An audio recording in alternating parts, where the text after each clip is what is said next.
I have here is a combination of brown sugar and cinnamon, and we're going to use that as a topping. With the plantain, I had it in the fridge, so the sort of discoloration that you're seeing there is from oxidation. But the plantain itself was peeled, cut in half down the center lengthwise, and this is about 4 to 5 inches long, and you need it to be relatively thick, as you can see here, because on the grill it's not like in your frying pan.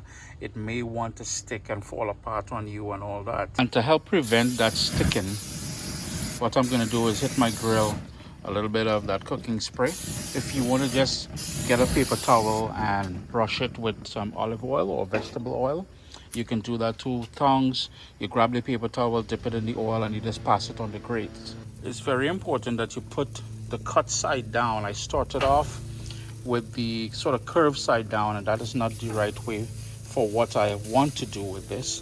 So we're going to put it, pretend you didn't see this part here, flat side down. We're going to give that about 3 minutes with the lid down. It's about between 375 and 400 degrees. Now, if you haven't guessed already, I'm filming with my cell phone, so I do apologize for the shaky camera and all that, but it's about to rain and I wasn't about to bring my tripod with my big camera and stuff like that outside in case I got to skedaddle when that rain comes. But we've got a couple more minutes, and then we're going to flip them over. So you're going to be very gentle using tongs or a spatula, a metal spatula like I have over here.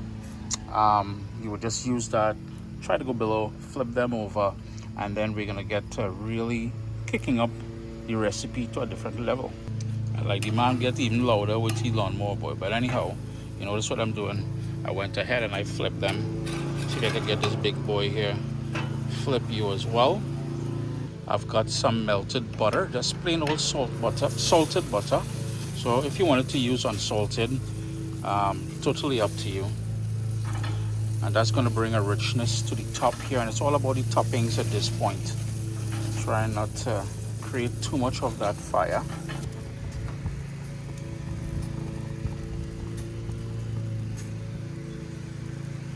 Basically, all you're doing is adding that brown sugar cinnamon topping.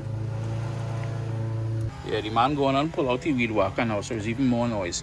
We're gonna put the lid down. I moved them back a bit because my main heat is here. For some reason, this is my hot spot on my grill. I don't want it to burn on the bottom, but the whole idea now is to allow that brown sugar and the sort of combination between the brown sugar and the cinnamon to caramelize on the top there.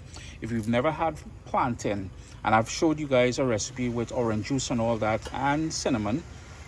If you've never had plantain with cinnamon on it, oh boy, you got to give it a try. If you're looking for that other recipe, it's done in the oven.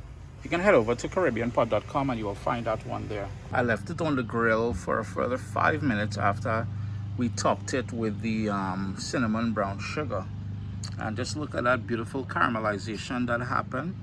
And you're so easy. Now, if you wanted to, I'll show you a little something you can further enhance this with, and that is some flaky salt, some finishing salt just on the top there.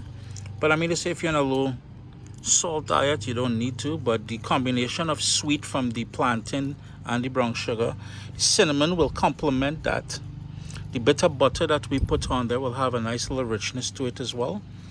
So yeah, Uncle Chris here saying I do hope you all, shaky hands and everything else, at least partner finished with his lawnmowing and weed whacking and everything else. But I have a few more recipes on the grill I'm going to share with you coming in the next few days. Grilled plantain with a fly. What's wrong with this fly, boy?